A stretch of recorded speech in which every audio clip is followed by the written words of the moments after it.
Hello, good afternoon, and welcome to the final lecture in the Royal Armouries 2024 Summer Lecture Series. I'm Mark Bennett, I'm the museum's research manager. Thank you for joining us today. The Royal Armouries is the UK's national collection of arms and armour. During the Napoleonic Wars, it was the hub of the British war machine as the Board of Ordnance. That ended in the 1850s with the disasters of the Crimean War, which we were partially responsible for, and the museum was free to concentrate on what it did better: historic arms and armour.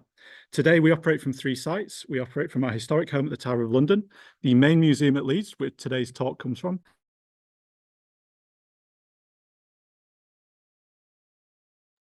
where we display the bulk of our artillery collection.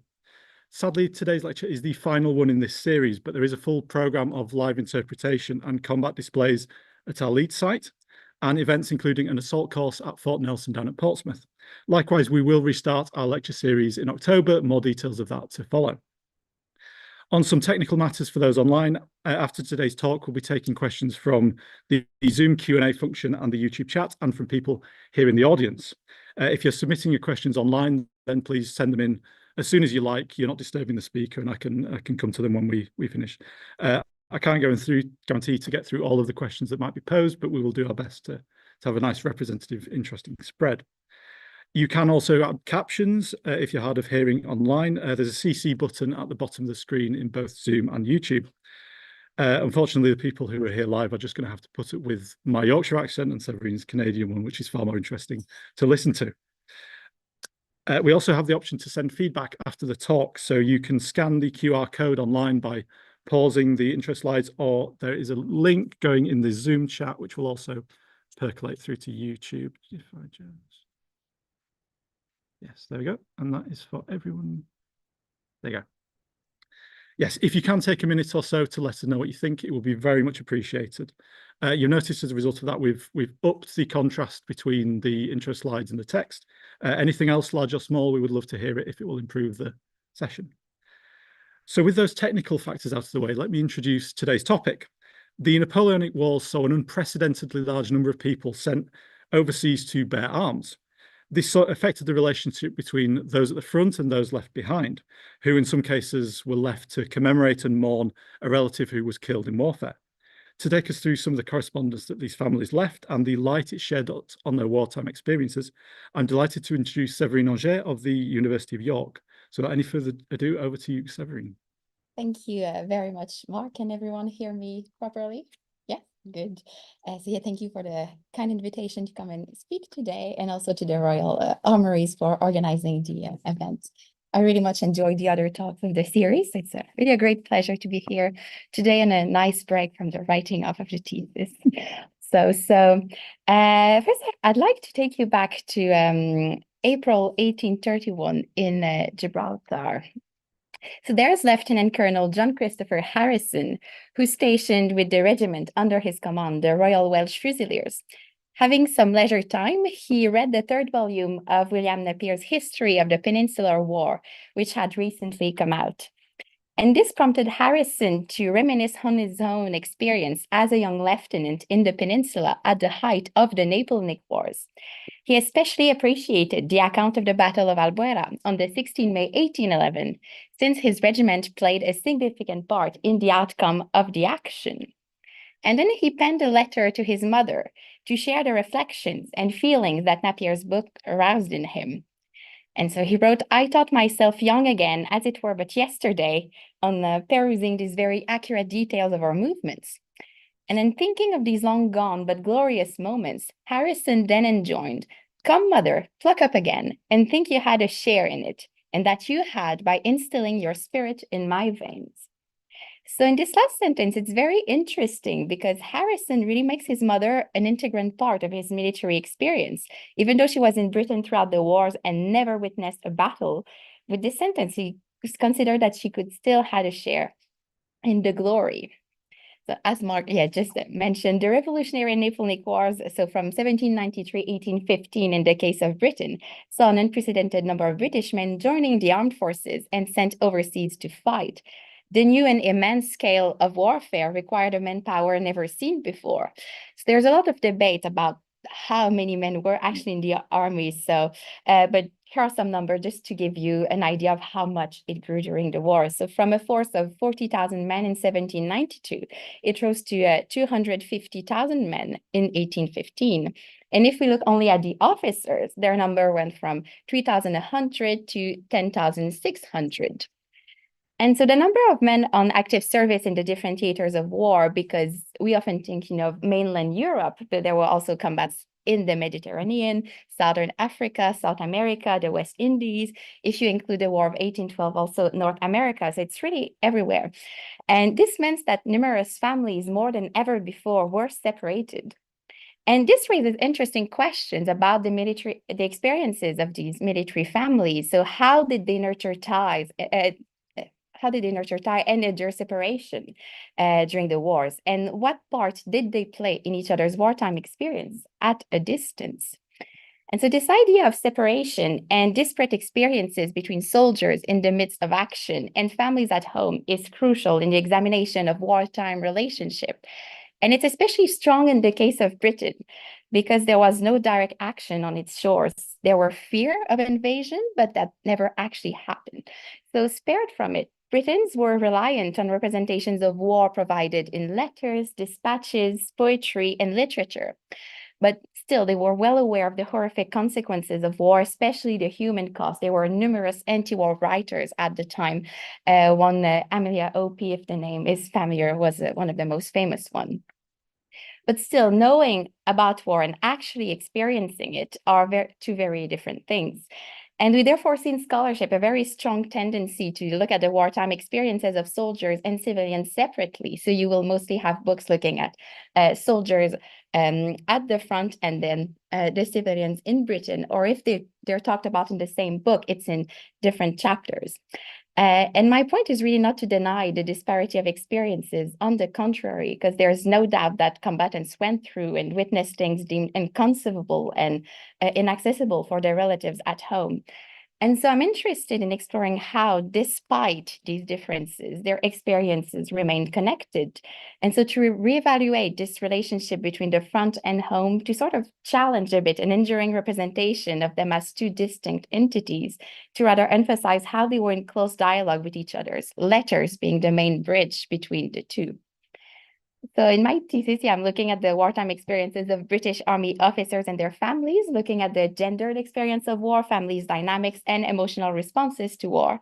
And a significant aspect of my research is to investigate wartime mourning and memorialization of the fallen by their families. And I'm happy to answer questions on that in the Q&A, but today I'll look at the wartime familial relationship before any fatal news arrived. There's been great work coming out in recent years on conjugal relationships during the period, but considering that the majority of combatants were unmarried, this leaves out natal families. So I'm focusing on relationships with parents and siblings to explore identities of soldiers as sons and brothers as well. And so I'm drawing really on a rich body of war and society scholarship, as it's called, that seeks to gain a more holistic understanding of the soldier, so the figure beyond the combatant. And for that, my main sources are the rich archive of correspondence exchanged between military men and their families.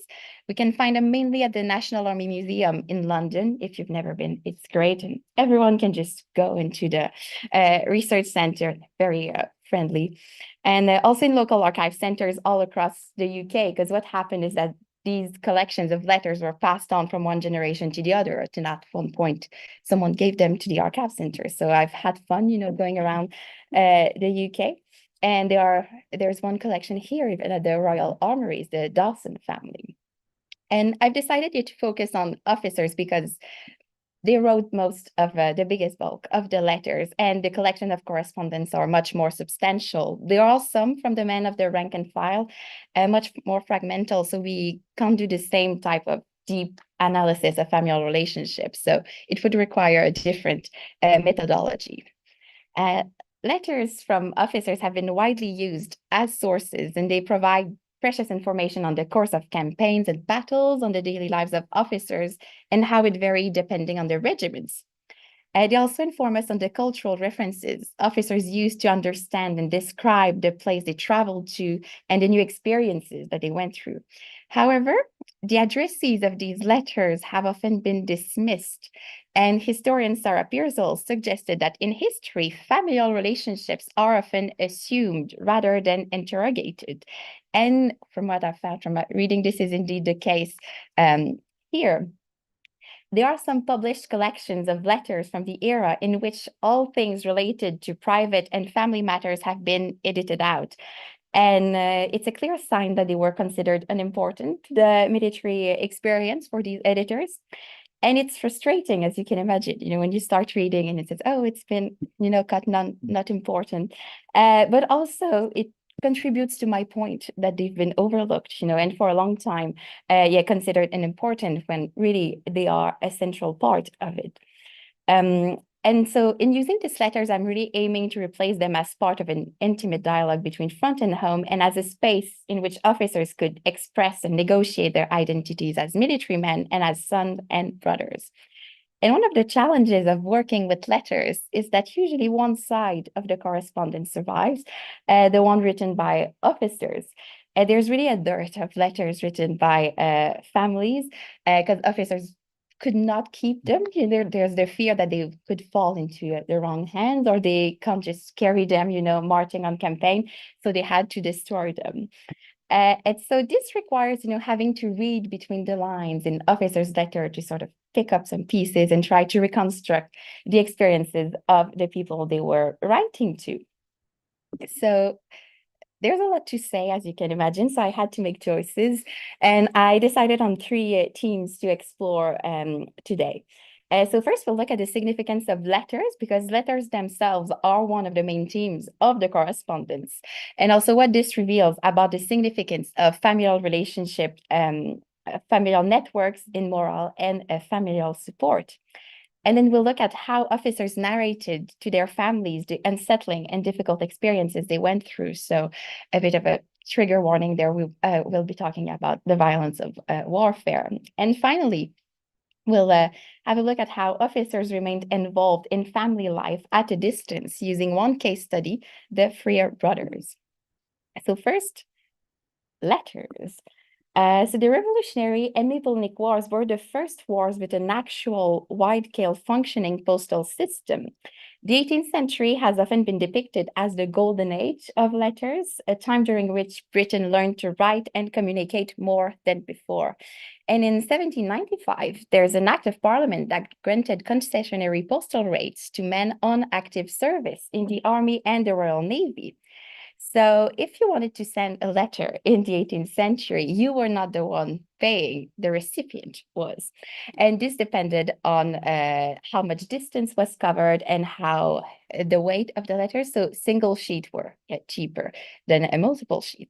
So now with this concessionary rate, men in the armed forces could now send and receive those single letters for 1 penny at the time of posting instead of having to pay at the receipt of the letter.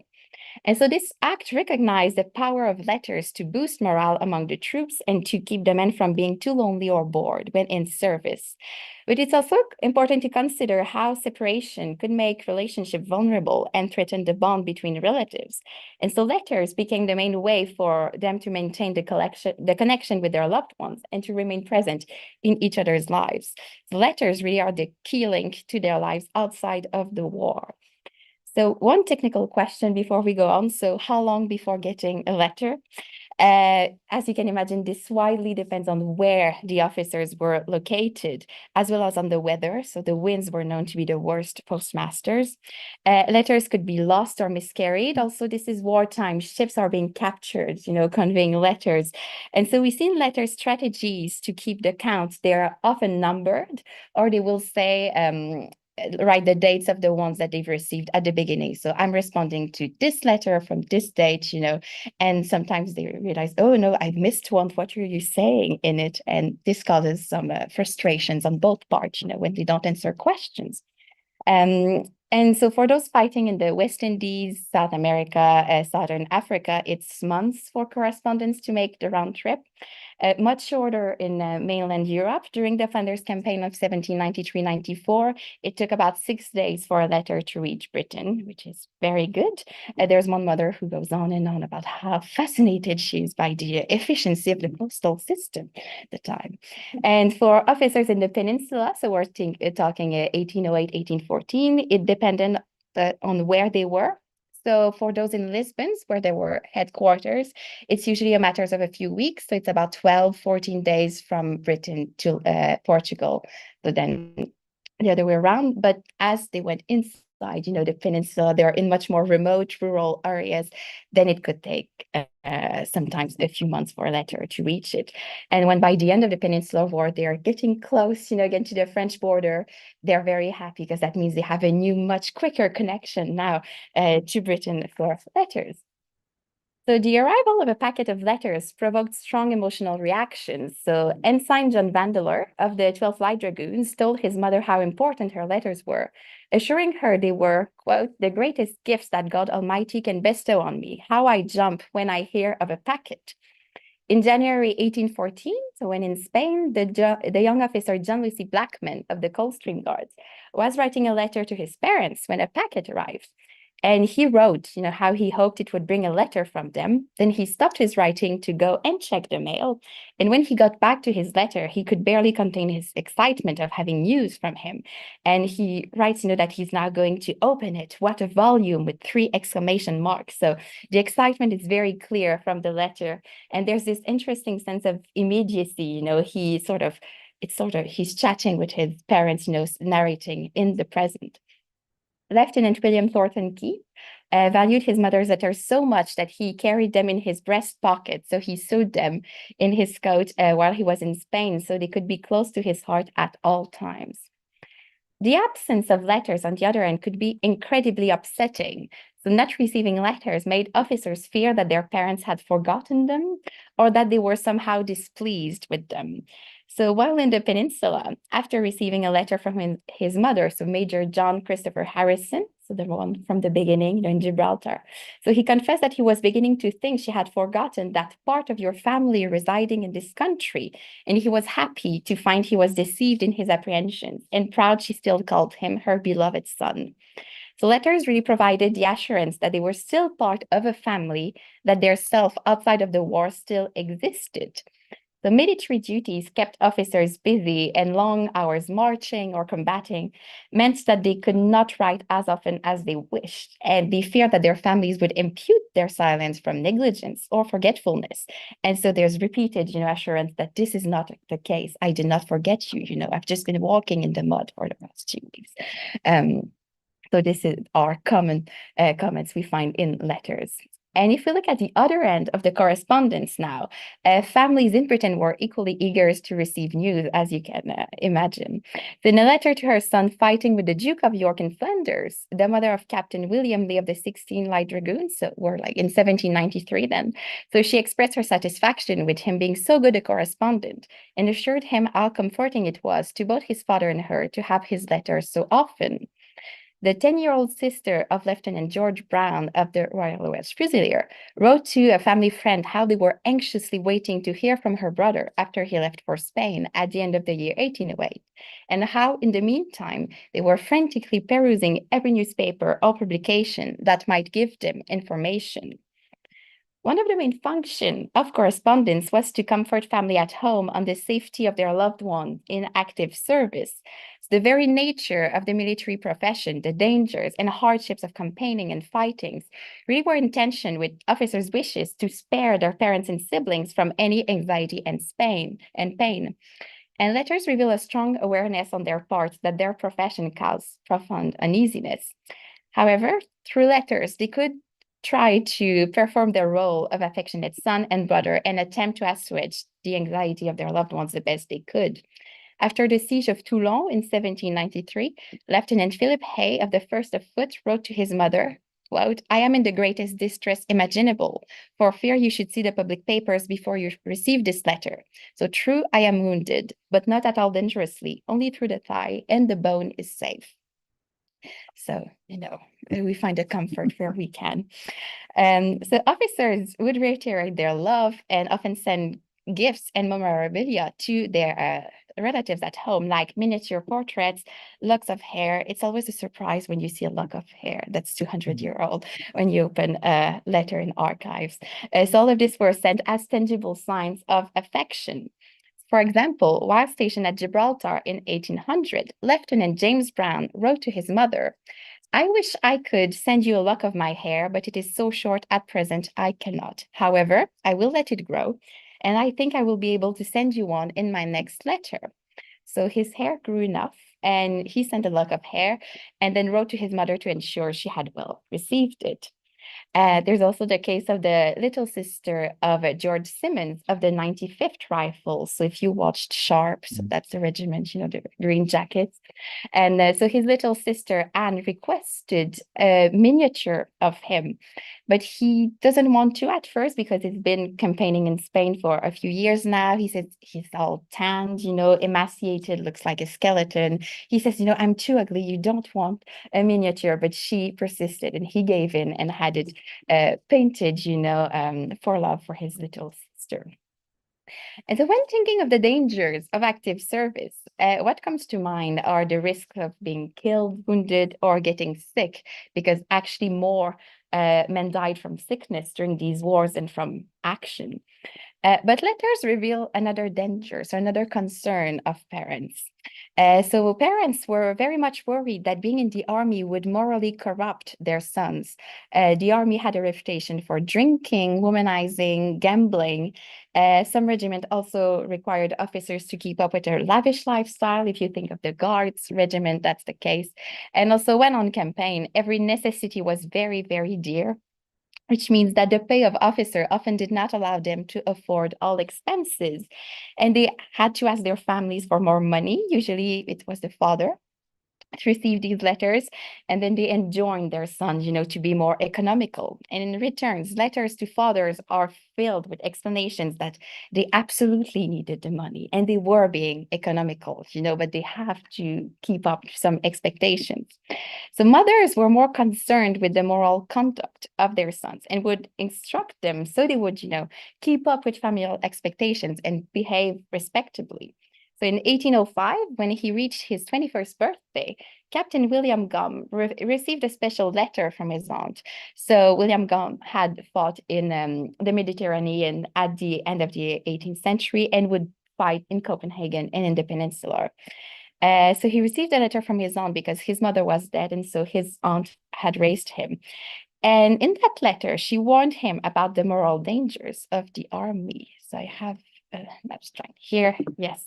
So there is beside another, though more trifling subject on which you and every military man should be put on his guard, and that is with respect to manners. Living much with men makes people boisterous, noisy, and inattentive to what they say and do. Situated as young men are in the army, nothing but the most scrupulous attention on this score can prevent them contracting these habits. And as you will most probably live still more with men than ever, I cannot help giving you this caution. So military conduct here, it's a lot about courage, honor, and glory, but here it's also about keeping a good character, behaving accordingly for the honor of the family. And mother were very important guardians of it. So there's this interesting interaction happening between the two identities of officers as military men and as sons, because becoming an officer was considered a step toward independent manhood. They had responsibility of leading the man, important military duties. But at the same time, they still had to report their parents on their conduct and act according to familial expectations. So we will find in letters them saying, all the other officers were drinking and gambling, but I was not. So whether it's true or not, well, we don't know, we only have the words on the letters, but what's important here is that to their parents, they felt like they had to present themselves as respectable. So to construct this identity of the good, dutiful son to them. So letters reveal also how much officers relied on their parents and siblings to provide them with the necessities of life on campaign and with all things that would make life more bearable. And that's an aspect of campaign life that's often overlooked because scholarship tends to focus on the institutional apparatus to supply the army, overshadowing the importance of personal networks. So officers usually ask their mothers and sisters to get missing pieces of uniform or much needed articles that they could not find on campaign, from tea to bars of soap.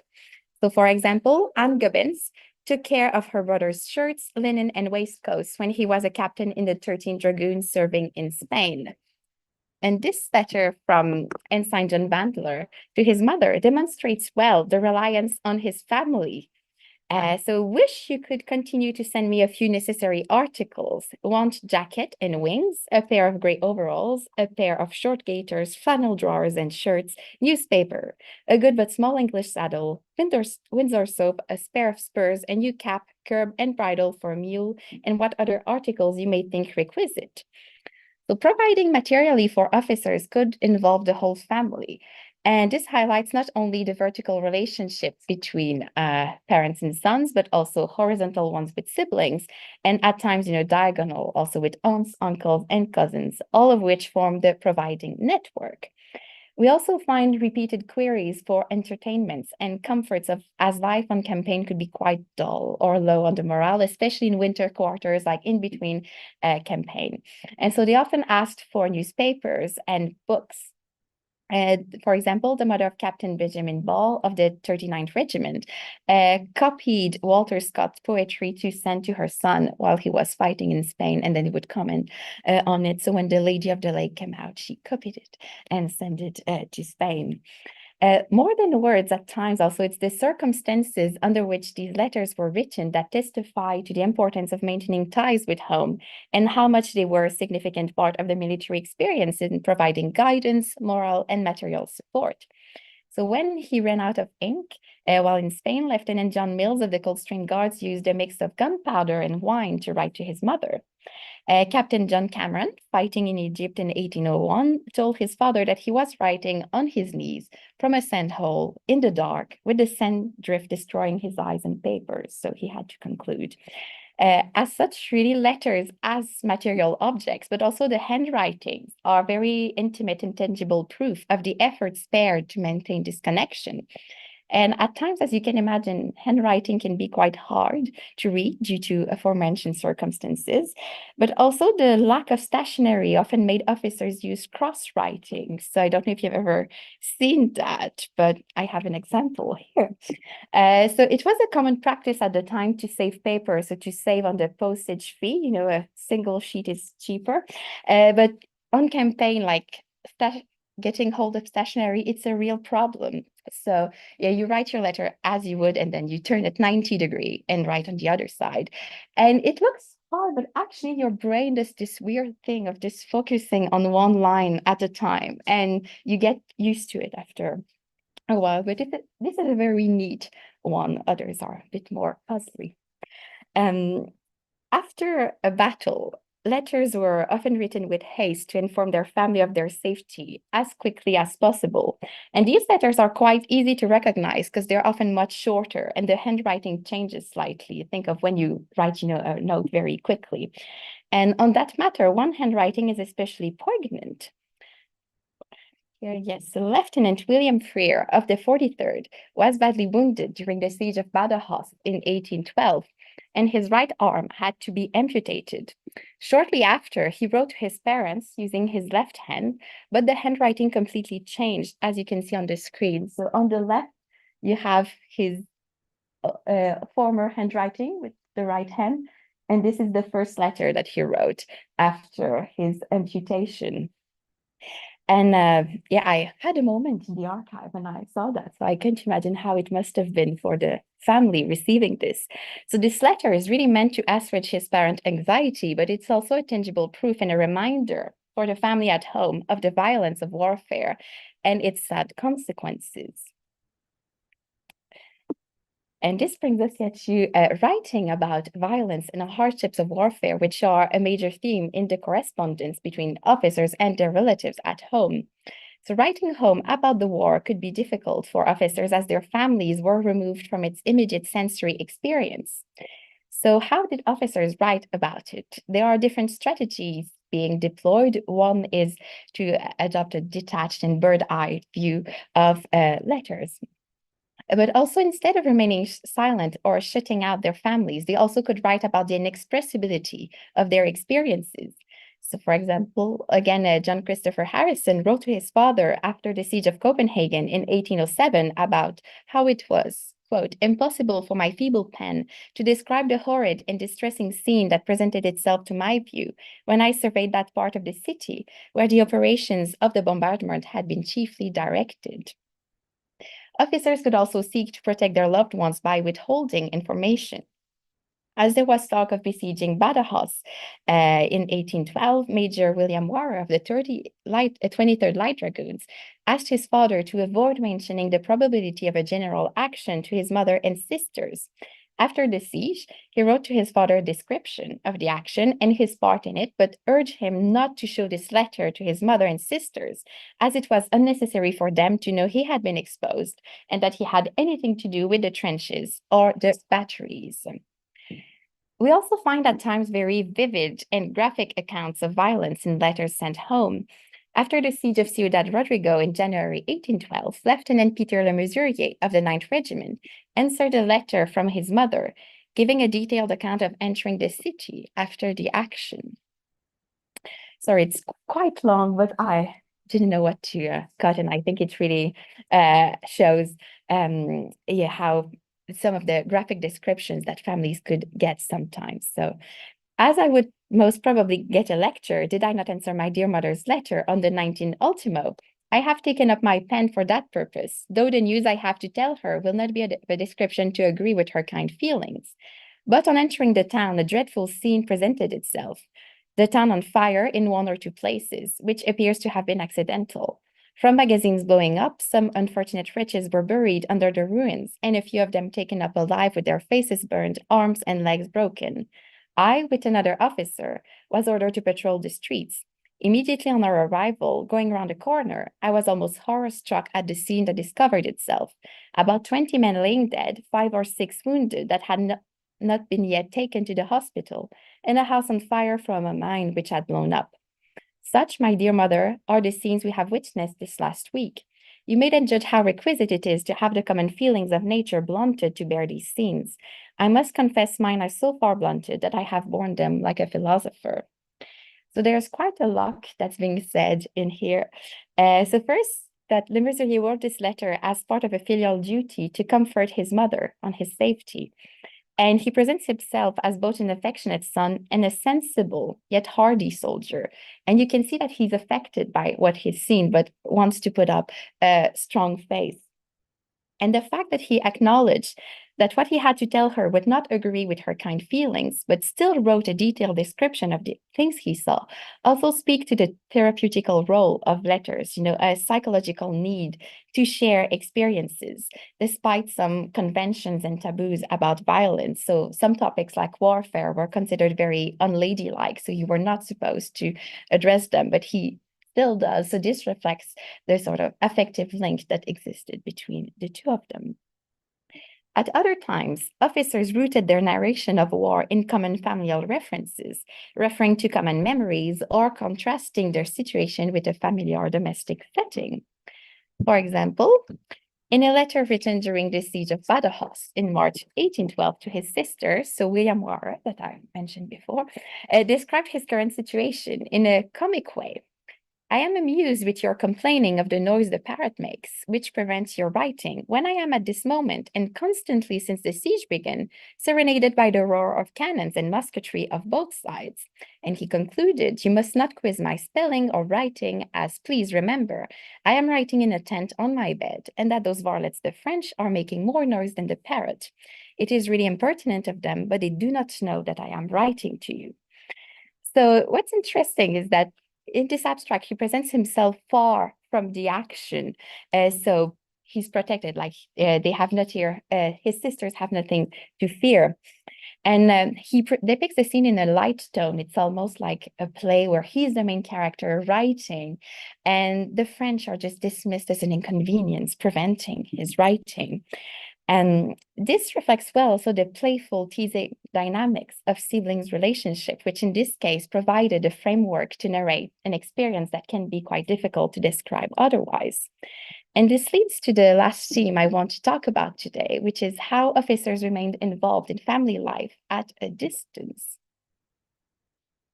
So officers in service overseas actively asked for news from home, wishing to know what was happening with their friends, neighbors, and often others' family members. They asked to know about what was the gossip of the town, what were the results of the horse and dog races. They really want to know. And so that's a very important theme of these letters. In the midst of military campaigns or stationed hundreds of miles away, remaining involved in their family life was a priority. And to illustrate this, I decided to focus on the case study of the Freer brothers. So this idea of brothers from the same family all serving together, it's very much a part of the history and collective memory of the First and Second World War. But it's not something that is much talked about for these wars, although it was quite common. I'm sure you've heard of Saving Private Ryan and all that. This is the plot, brothers serving together. So I'm still waiting for one setting in the peninsula because there are many stories that would make great films and series. But yes, I'm waiting. I'm happy to tell them if so. Who were the Freers? So the father, Thomas Freer, was a small provincial doctor married to Martha Gardner, and the couple had 8 children. The 3 oldest served in the British Army during the Napoleonic Wars. So John, the eldest, was a lieutenant in the Royal Artillery and stationed at Gibraltar for most of the conflict. The second son, William, a lieutenant promoted to captain in 1813, served in the 43rd Regiment, and the third son, Edward, was an ensign in the same regiment. The fourth son, Thomas, was destined for the medical profession, and the remaining children were Martha, Richard, Anne, and Daniel. The family lived in Nipton in Leicestershire, and it was in the family home in the Midlands that they waited for news coming from Gibraltar and the peninsula. And from their correspondence, it's clear that they were a loving and close-knit family. Most of the surviving letters were written by William, and in his letters home, he insisted on receiving news and, if possible, letters from all family members. So I have an abstract here from a letter to his mother from February 1814 while he's in Spain. So I hope Master Daniel has more gallantry about him than when I left him. Tell him I will give him the French style of addressing the ladies on my return. By my father not mentioning Richard, I conclude the dear lad is quite recovered. It can't be long before he leaves school. He'll be the scholar of the family. What shall you make of him? And he requested that Martha would write to him, complaining that she was a little neglectful of her promise to write often. William also assiduously wrote to John to cheer him up, as the latter found garrison life at Gibraltar quite dull, with no short-term perspective of promotion. Edward then joined William in the peninsula in 1810, and letters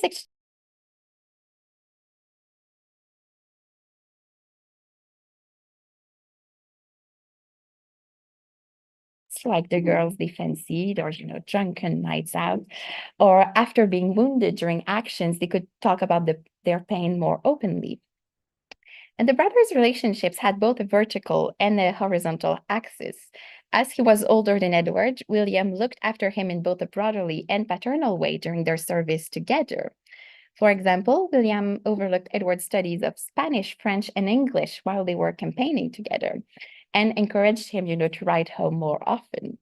At the same time, when it came to their younger siblings at home, the 3 brothers on military service acted in a cooperative and egalitarian way. So subgroups were formed within the siblings in which power dynamics were not only dictated by birth order, but also life experience. So in this case, service in the army. So in the era, late 18th, early 19th century, there were tensions often in sister-brother relationship relating to the inequality of inheritance and education. And the correspondence between the brothers reveal how they were concerned about this, about securing the future of their sisters, both their education and financial security. And so they decided to give up their share of the inheritance to their sisters. And that's something that they talk about while on military service overseas. In August 1810, when he was in Portugal, William wrote to John about how pleased he was that they shared the same feelings about their sisters. So, quote, "We ought to show our gratitude to our dear parents, and nothing can show it more than endeavoring to provide for our sisters by making over the small shares that would fall to our lot." A month later, in a letter to his mother, William informed her of the brothers' wishes regarding their sisters, and because of their military profession, the three brothers considered themselves settled in life and financially secure enough to care for their sisters if anything were to happen to their parents. So here is the letter that William wrote to their mother. So, "Frequently, my dear mother, do I think of what privation you have undergone for our sake, and through your exertion have three of us been comfortable set up in the world. What do we not owe? You can our gratitude be shown sufficiently to the best of parents. And so the share that would fade to the lot of Edward and myself, we give up to our sisters. This is what my brother John proposed, and I trust that all my dear brothers, as they advance in life, will follow his example and give our dear parents the satisfaction of knowing their daughters are not deserted." So writing home and discussing domestic matters were very much a part of the three brothers' military experience. News were passed on between Neptune, Gibraltar, and the peninsula as part of an intimate epistolary conversation. Unfortunately, not all three brothers made it back home. Edward fell in November 1813 during the Battle of Nivelle in the Pyrenees, and William was the one who had to inform his parents and John of the melancholic news. And letters sent after receiving the fatal news demonstrate even more the importance of maintaining the connection between the front and home in providing comfort as they mourned. Because it's not like if you think of the First or Second World War, there's a whole ritual of receiving a telegram, there's nothing of the sort. At the time, you had the London Gazette in which all the officers that were wounded or killed were listed. And that's one thing they don't want their family to know by reading a name in the newspaper. So they want to write very, very quickly. And then if they want to have information about the circumstances of the death, the only way is by maintaining this correspondence with someone at the front. So fortunately, in that case, there was a brother there. Other times it's companions of the fallen soldier that takes up that role.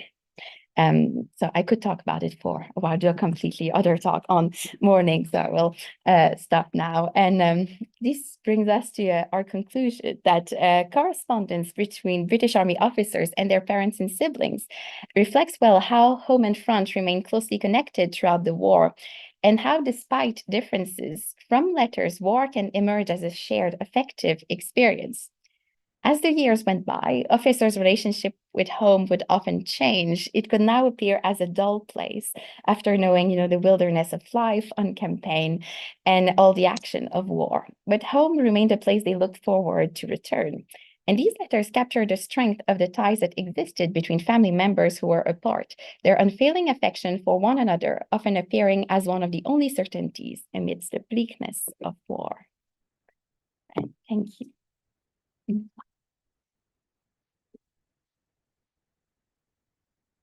Yes.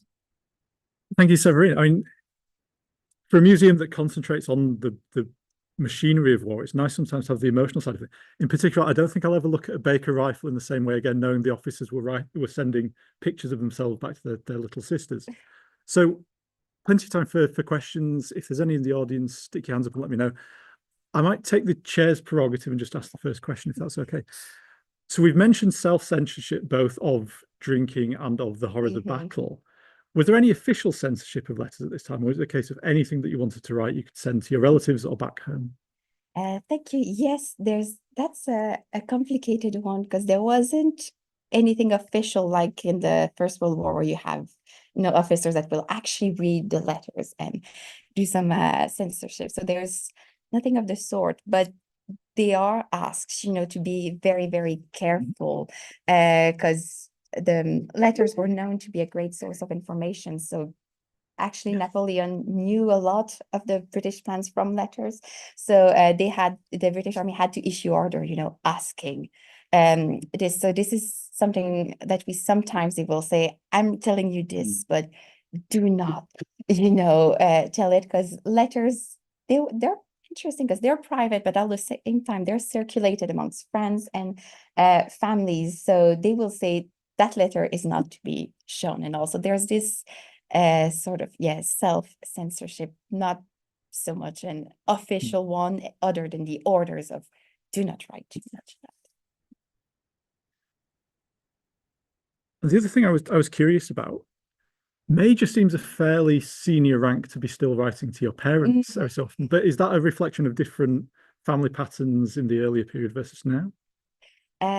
Yes, thank you. So that's an interesting one because when we think of a major, usually we have in mind an older officer, but some of them were quite young at the time because of the high casualty rates. You could gain a seniorship quite much quicker. So he's still like in his early 20s when he gains the rank of major.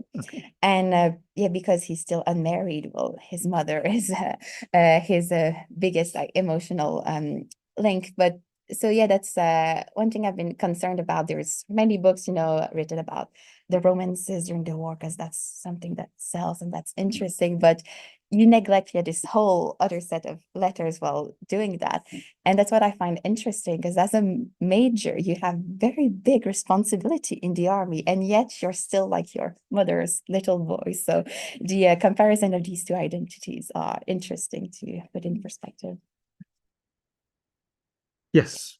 Many letters home to friends rather than family. Yes, actually, that's other thing. They write to their close relatives, with some of their friends, school friends or other ones.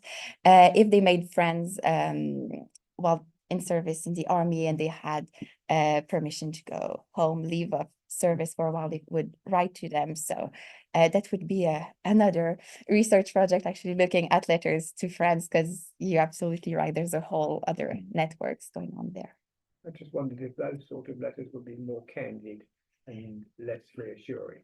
They could be, because sometimes even when you look at letters written to parents or to siblings, you have a difference of tone, especially letters to brothers, when they've been raised together, went to school together, there's a very strong bond. So these ones are quite raw. They seek to protect them so much. So I imagine it would be similar to writing to a friend that you've been very, very close to. Yeah.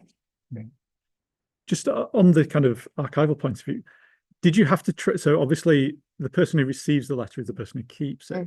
Did you have to trace single soldiers across multiple archives, or did you not happen to find any who'd been split up in that way? I was actually quite lucky they were not split up, because letters tend to be kept all together as part of the same collection. So what happens is that sometimes you have private collections that are still at family estates.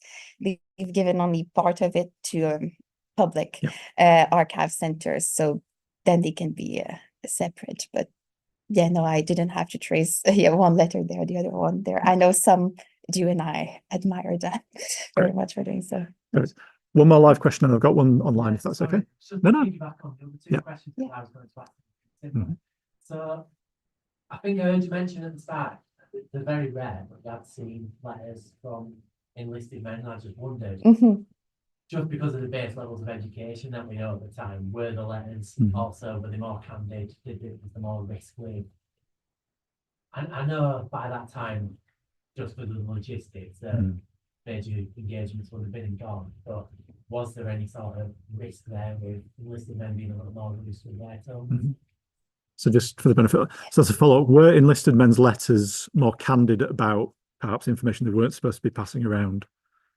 Thank you. Yeah, that's a very interesting question, and I'm afraid I won't have a satisfying answer, because I didn't look much at them. But from the few I have, they do describe the actions they've been a part of in quite a lot of details at time. There's one from a sergeant at the siege of Copenhagen that I found, and it's very detailed. So there isn't yet this in that case, there isn't that sense of self-censorship, of not saying something.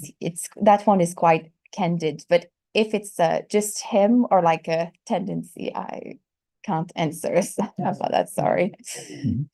To say this is the problem with doing the doctorate, is you always got to leave something for the postdoctorate project. That's it, yeah. So we had a question online, a little of a sad one, but Davina Duckworth asked whether, so the traditional Dear John breakup letter, was that a phenomenon in this period? Now, I suspect not because of the practicalities of breaking up with someone, but I was curious if you'd come across any. No, I haven't, because I didn't look at all at couples relationship. Actually, I made a point not to engage with that. But if there's some one book by Janine Hurl Eman on marriage in the British Army in the long 18th century, and she talks a lot about she deals with this romance and marriage, so she would be the one I would direct you to have an answer. But it was some things that I've seen when it comes to death, someone that doesn't feel like they can break the news themselves, so asking someone else to write about this melancholic news. The other factor to bear in mind is that until the 1850s, you can only get a divorce through a private act of parliament, which is an incredibly complicated procedure. The working class have a slightly different arrangement called wife selling, which some historians suggest. So you would take your wife down to the market with a halter around your neck, and then money would change hands and you would pass her on to another person.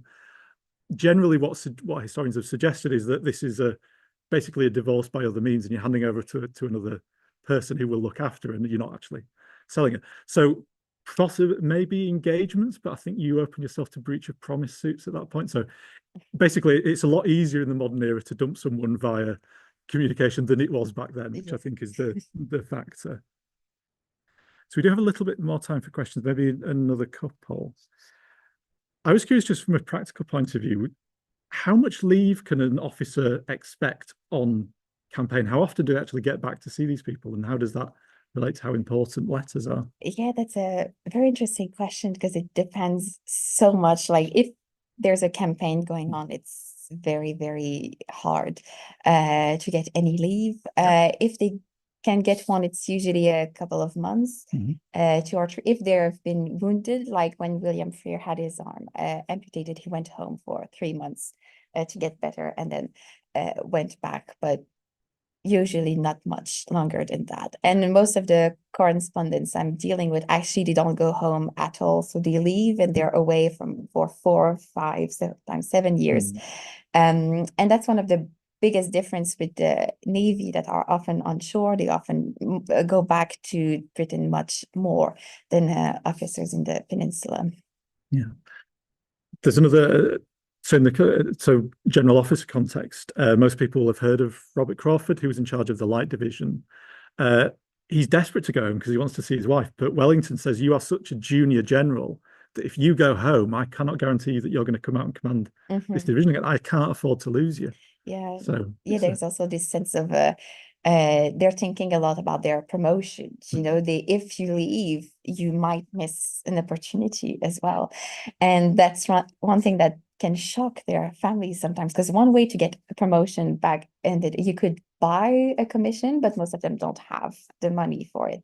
So then you have to wait for another officer to die, so then their commission becomes free and you might hope to take it. So you've seen letters sometimes, there's only like 3 before me, so 3 have to fall before can get. And there's one, James Girdlestones, he says that to his sisters, that you might be shocked, to think that we wish the death of someone, but that's the only way we can advance when we don't have any money, to buy a commission. I think Victorian officers who get like 6 months of shooting leave a year, I think they've perhaps unfairly cast aspersions on the Georgian era. There was one question I had. So as part of my doctorate, I looked at the American Civil War. A lot of the letters that go to families, they then pass on to the local newspaper because friends and family might read it and they'd like their views. Do people share these letters in any form in this era, or is it too early for that sort of thing? They do share it. So letters are passed from between friends. Sometimes they will enclose the letters from the officers, you know, in another one, but asking, please send it back after. They might copy letters as well. Many letters are also published in newspapers in the era, and that's also problematic. One of the things that made Wellington say, please stop giving too much information in letters. So these are some of the things we see after after the death of an officer. We can find the letter announcing the death. Sometimes there will be like a nice eulogy in the letter, so that this will be published as well in the local newspapers. Yeah, right. I have one last question from the room. How the relationship was recovered after a 7-year absence and two very different sets of experience? Yes. You know, these young boys have grown up and seen everything, haven't they? Yes, that's one thing I'd be very much interested in researching more after. But yeah, there's this sense that they've changed. Sometimes they talk a lot about their physical changes. That's one thing they will say. I've become much stouter now. I've grown. You know, my hair has grown. I have whiskers now. So they do sort of track down their physical changes in letters, almost warning them, you know, this is how I will come back. And that's the officer I mentioned that had his miniature done for his sister. That's one of the things he was worried about, that he didn't look like before he left. So yeah, that's one of their worry, like I've changed like physically, but also sort of, yeah, because of their experience, they fear that sometimes they won't be able to readapt to civilian life, that it will be a bit too dull, or yeah, this feeling of incomprehension between the two. And there's it's Evan Wilson that just published a book called The Horrible Peace, about all these veterans coming home and struggling, you know, to yeah, get back to their civilian lives. So it's really a concern of them, even during the wars, when I'll come back, what will it be? Yes. But a happy note to end on, at least the people who made it back, saw their Yes. families again. So that's all the time we have for. I'd just like to say thank you very much again to Séverine for today's talk. Thank you. And if people would like to find out more, are there any publications, talks, anything you'd suggest? Not any publications, hopefully one soon, you know, waiting to hear from journal, but no other talks planned in the near future, but yeah, I can let you know if Yeah, I was going to say, something. watch this space for the publication. Yes. Yeah, so thank you to Séverine. Thank you also to Laurie for our AV team who do manage the event. Thank you to the volunteers who've helped out with the management on the day, and to Katie, who's there behind the scenes dealing with the feed to YouTube. Most of all, thank you to the audience for your questions, your comments, your observations, your engagement. We would very much like to know how you felt about it. There is the link in the chat for those online. There are various different things here that you can use to let us know. Yes, so please do tell us what you thought. This is the last talk in this series, but it is not the end of our lecture series. Confirmed topics coming up in winter, which will run between October and April. We have railguns, we have Schiltrons, we have the Terracotta Army, we have the American Wars of Independence, we have knife forensics, urban warfare, and unusually shaped bullets. Details of these will be on our website in due course. You can follow us on Eventbrite and you'll get notification of all the events when they go up. But for now, have a very pleasant summer, and I look forward to seeing you in October.